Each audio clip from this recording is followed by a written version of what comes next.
Assalamualaikum warahmatullahi wabarakatuh.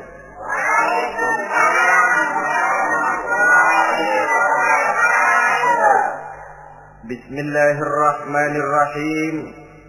Alhamdulillahi rabbil alamin. Wassalatu wassalamu ala asyrafil anbiya'i wal mursalin, Sayyidina wa maulana Muhammadin wa ala alihi wa ashabihi al-mujahidin at-tahirin, amma ba'du. Bapak-bapak, ibu-ibu, saudara-saudara kaum muslimin rahimakumullah.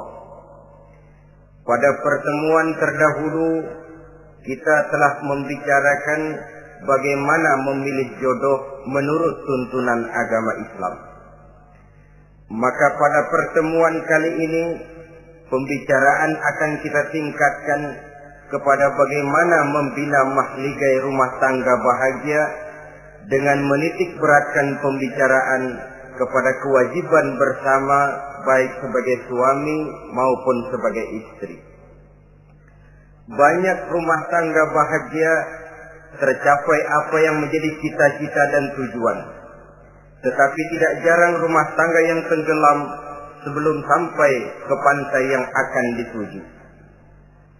Pada saat-saat perkenalan seseorang dalam usahanya mencari jodoh, dia merasa bahwa pasangannya itulah yang akan memberikan kebahagiaan kepadanya.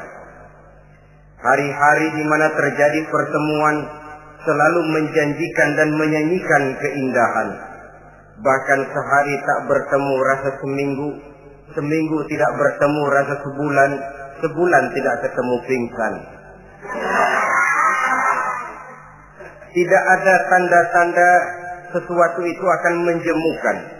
Namun setelah memasuki kehidupan bahtera berumah tangga, baru beberapa bulan saja atau baru beberapa tahun saja, semua impian tadi sirna dan musnah.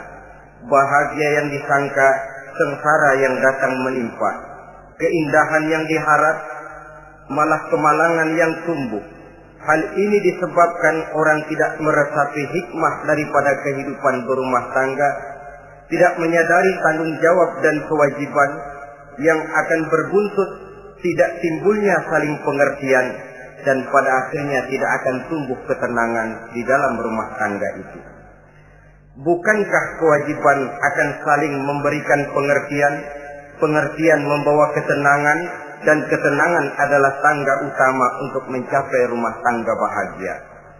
Oleh karena itu kita mulai saja dengan kewajiban sebagai seorang suami di dalam memimpin rumah tangga bahagia ini. Yang pertama, kewajiban seorang suami ialah mempergauli istrinya dengan baik. Setiap suami, manakala selesai dia mengucapkan ijab dan qabul di hadapan tuan pengulu atau tuan qadhi, maka ia pun mengucapkan sighat ta'liq yang berisi perjanjian dari seorang suami bahwa ia akan mempergauli istrinya dengan baik, muasyarah bil ma'ruf menurut tuntunan syariat agama Islam. Walaupun janji itu pada zahirnya diucapkan di hadapan tuan pengulu, namun pada hakikatnya itu merupakan janji seorang muslim kepada Allah Subhanahu wa taala. Ini tidak lain karena nikah dalam pandangan Islam merupakan sesuatu yang sakral, merupakan sesuatu yang suci dan bagian daripada ibadah kepada Allah Subhanahu wa taala. Dalam surah An-Nisa ayat 19, Allah Subhanahu wa taala memberikan bimbingan.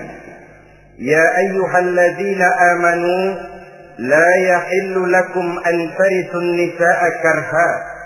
Hai orang-orang yang beriman, tidak dibolehkan bagi kamu mengambil perempuan secara paksa. Dengan kata lain, pernikahan harus dilaksanakan atas dasar suka sama suka. Tidak ada pihak yang terpaksa dan tidak ada pula pihak yang dipaksa. Kita hidup tidak lagi di satu zaman seperti zamannya Siti Nurbaya. Walaupun barangkali cinta memang bisa timbul setelah pernikahan, tetapi akan lebih baik kalau sebelumnya telah diawali dengan saling kenal mengenal, saling memahami latar belakang masing-masing untuk memudahkan timbulnya saling pengertian.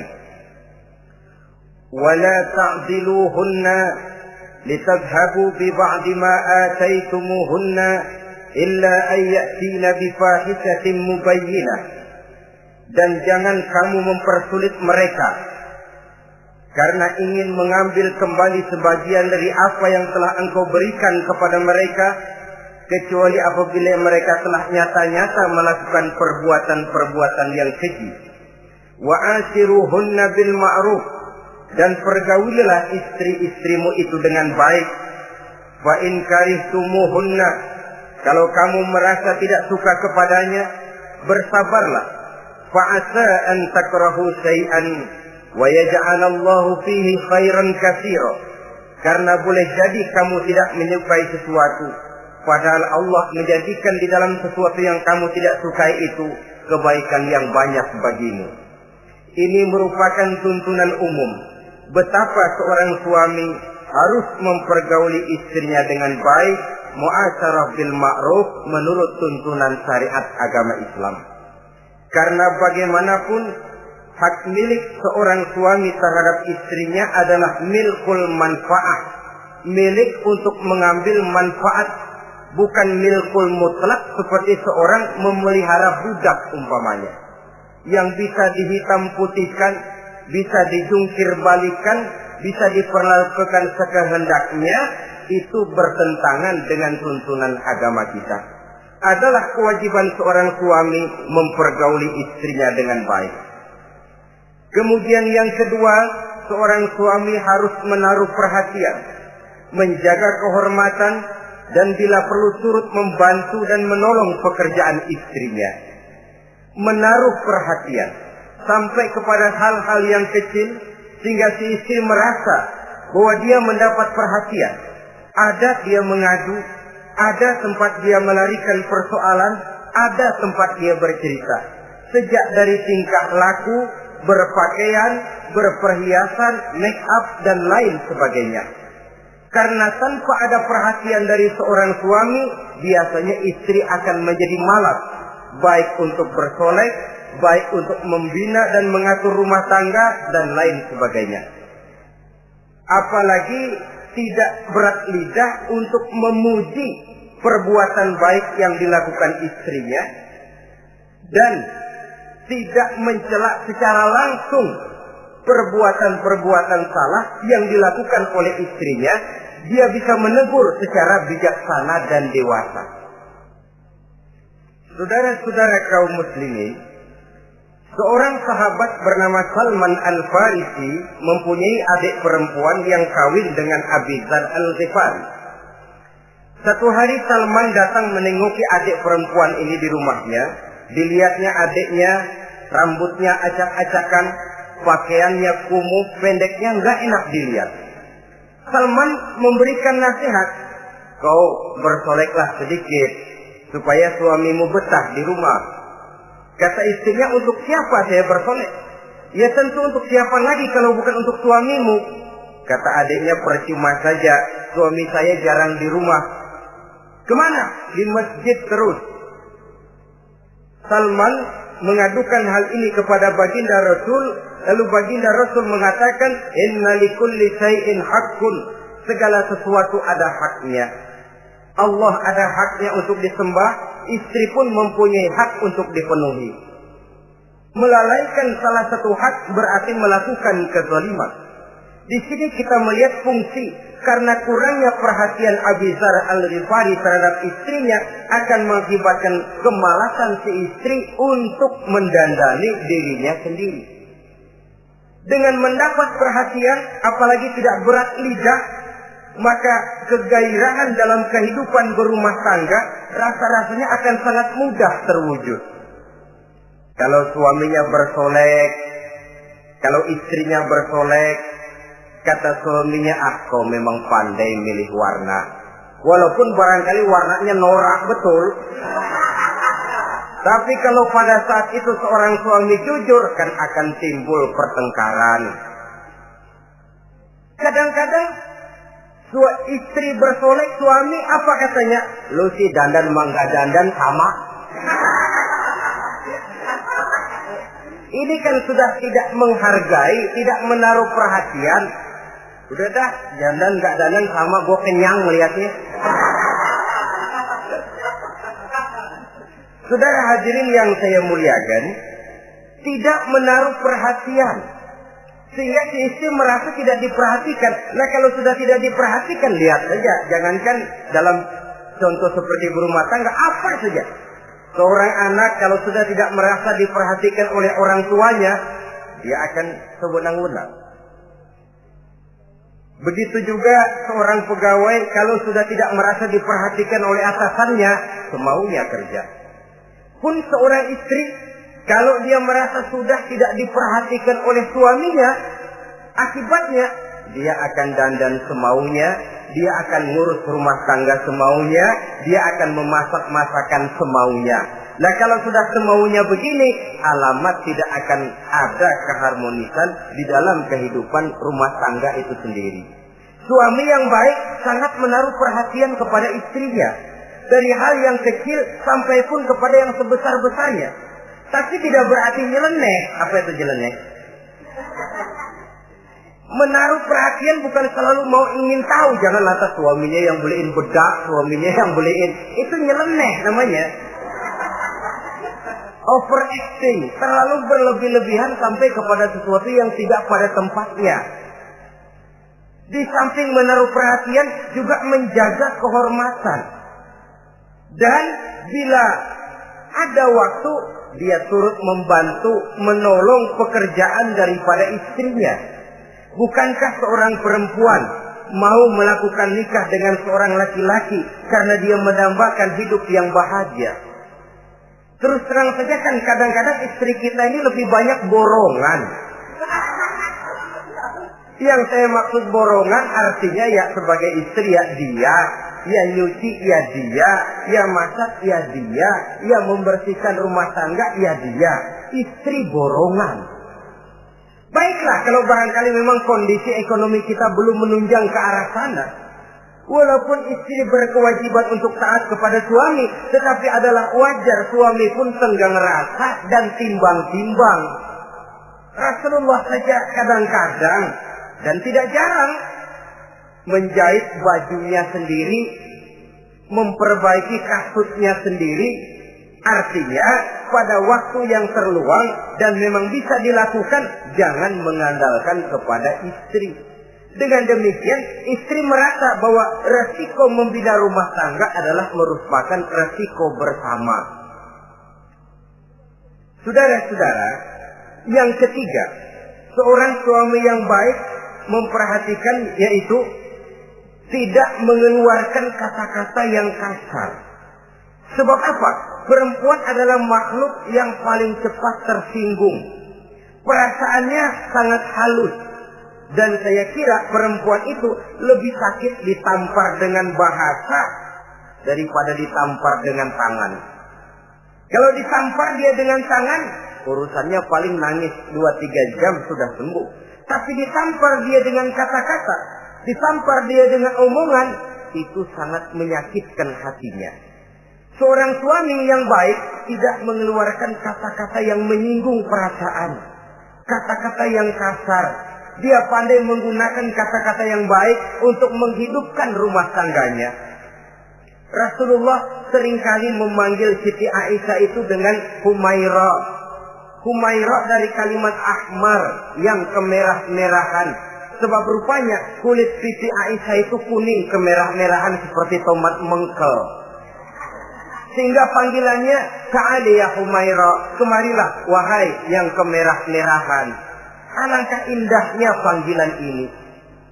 Kadang-kadang kita mah jujur suami ini. Ketahuan istri bongkok, enak banget bongkok, sini loh.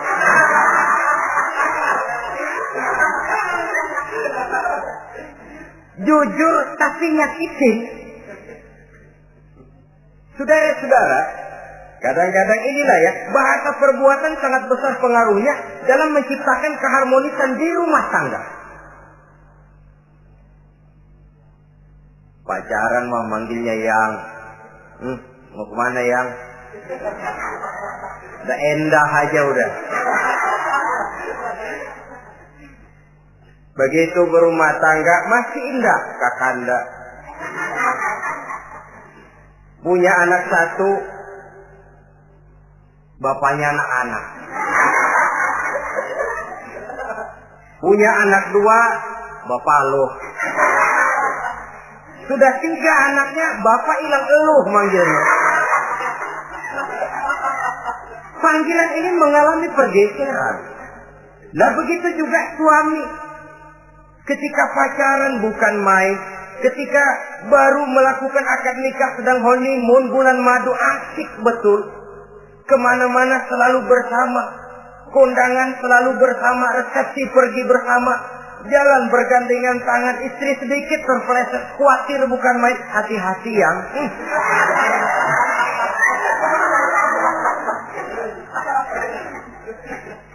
Sudah anak 3, istri ngajak kondangan, kata suami, lo pergi duluan aja dah.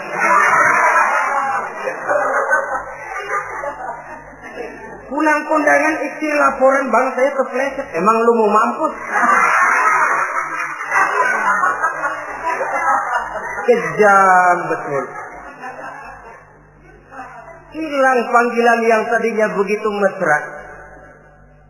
Saudara hadirin yang saya muliakan, ini kata-kata kelihatannya kecil, sederhana, tapi sangat besar pengaruhnya dalam menciptakan rumah tangga yang bahagia ini. Oleh karena itu, soal isi hati kita itu urusan gaib yang tahu cuma Allah. Orang lebih dahulu lihat penampilan, dan dari penampilan ini yang dinilai adalah kata-kata kita. Oleh karena itu, seorang suami yang baik, dia tidak mengeluarkan kata-kata yang menyinggung perasaan. Kalaupun dia marah betul, dia tidak mencaci maki secara langsung. Dia bisa menggunakan kata-kata kiasan. Maka agama memberikan tuntunan, kalau seorang suami marah, jangan memukul muka. Dan mukul pun bagian terakhir. Jangan jalan pertama. Kadang-kadang ada juga loh Pak, suami marah sama istri persis korambil gebugin maling. Aduh, gelebuk gak karuan.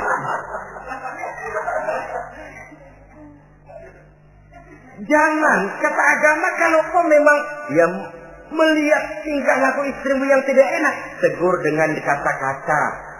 Lemah lembut tidak bisa, sedikit keras masih nekat, bentak pun tidak bisa juga, pisah tempat tidur masih tidak bisa juga, pukul, jangan mukanya, bagian lain dari tubuh, itu pun tujuannya bukan untuk menyakiti, tapi untuk mendidik. Saudara hadirin, misalnya istri tidak sholat, suami tampil, bu sholat, mboknya malu sama tetangga kalau tidak sholat. Dengan lemah lembut masih tidak kena, besok kencengan dikit ngomongnya. Kemarin kan sudah saya bilangin sholat 2 kali, belum mau juga. Oh sholat jadi, mulai naik tensi omongan, masih nekat. Begini saja, saya dari kalem sampai bentak udah. Sekarang kamu nggak mau juga sholat, saya mulai nggak enak pikiran. Mulai ntar malam kamu tidur kamar depan, saya kamar belakang. Pisah tempat tidur. Kadang-kadang kan nggak kuat emosi kalau sudah marah sama istri, ngebludak kalau istri diusir sudah pulang ke rumah monyang muzat.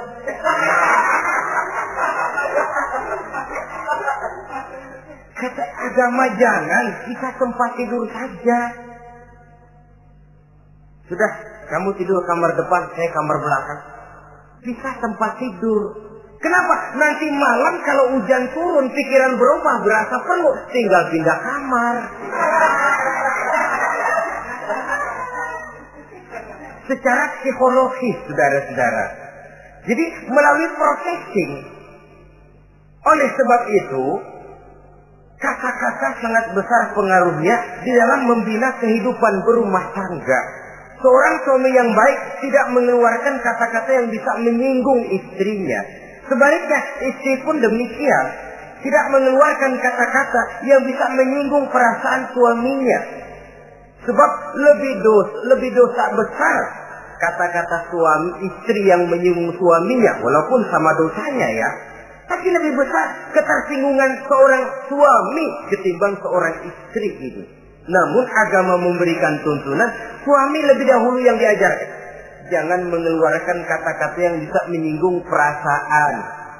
Baik itu menyangkut dandanan istri, caranya pakaian, caranya jalan, ataupun masakannya. Masakannya sekalipun tidak kita sukai, ya ndak usah. Misalnya sayur keasinan, begitu dicobain menteleng mata pelatat, melotot keasinan. Ndak usah lantas tolak pinggang, lu masak melotot ya. Ndak usah. Saudara hadirin yang saya muliakan, jadi itu dari segi masakan. Dari segi pakaian, umpamanya istri kita berpakaian tidak sesuai dengan tuntunan agama, cukup kita bisa berkata, pakaianmu sebenarnya bagus, motifnya, potongannya, kainnya, cuma mbok kok kelihatannya kok potongan badanmu kok kelihatan betul dengan terbungkus pakaian seperti itu. Alangkah lebih baiknya, nah dengan demikian istri nggak terlalu tersinggung daripada sudah dandan bagus-bagus. Lalu si suami ngobrol kata yang gak enak. Bagus lo kayak nangka dikerosorin.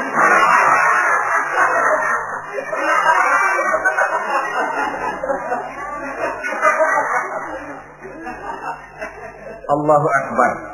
Istri tentu saja tersinggung. Atau dia pakai bedak berlebihan. Ya tentu dia pun begitu karena ingin ada kebanggaan suami jalan dengan dia merasa bangga. Tapi over. Bedaknya berlebihan, lipstiknya berlebihan. Suami usil, begitu mau berangkat ke undangan, istrinya keluar nanya, mau main topeng monyet di mana?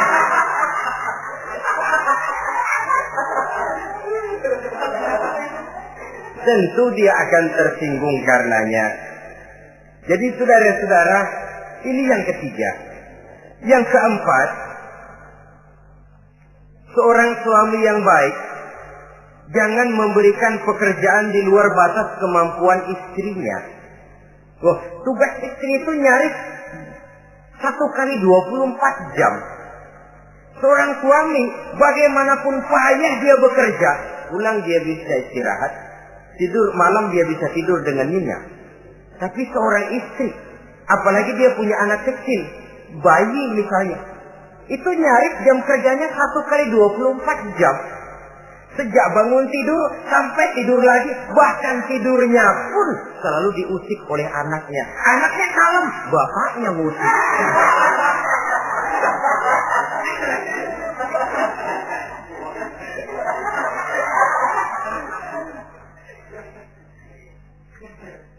Jadi jangan memberikan pekerjaan di luar batas kemampuan.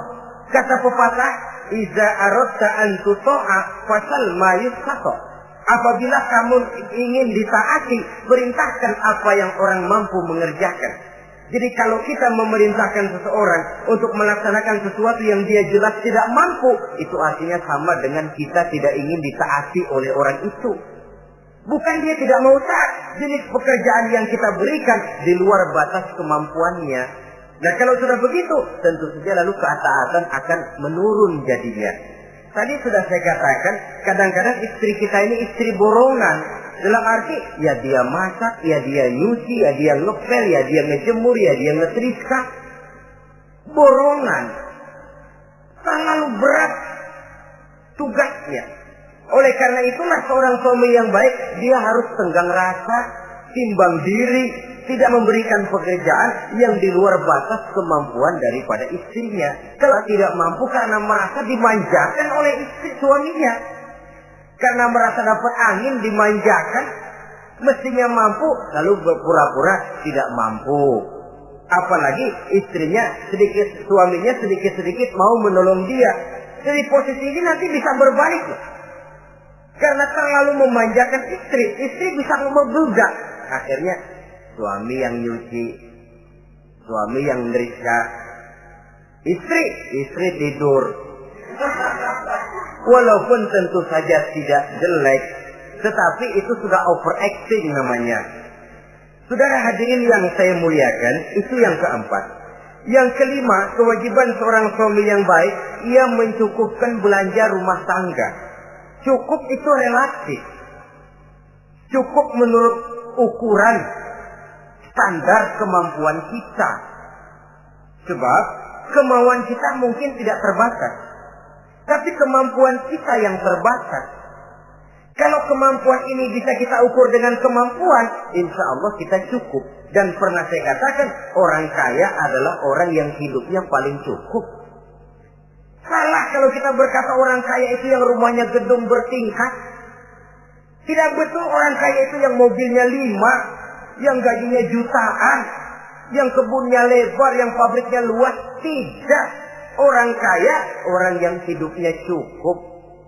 Orang miskin, orang yang selalu merasa kurang. Jadi kalau ingin jadi orang kaya, resepnya gampang sekali. Cukup dengan apa yang diberikan Allah, kita sudah kaya. Tapi kalau ingin miskin, maka bukalah mata selebar-lebarnya. Bagaimanapun banyak nikmat Allah diberikan kepada kita, tidak pernah ada rasa cukupnya.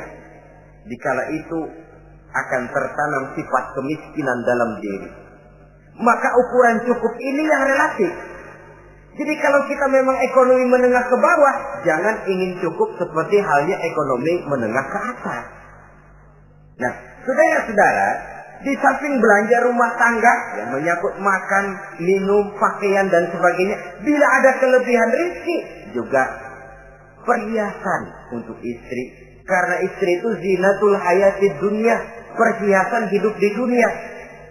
Jangan lalu berat hati, kan suami yang peras keringat banting tulang pergi pagi pulang sore. Mestinya suami dulu dong cukupi pakaiannya.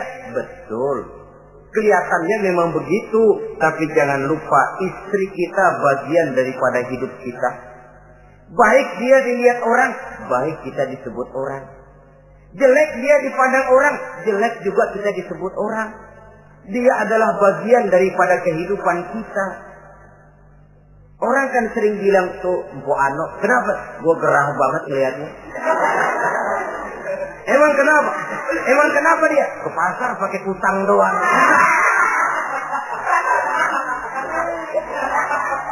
Kata temennya, terang aja dia kan binnya si Meun itu.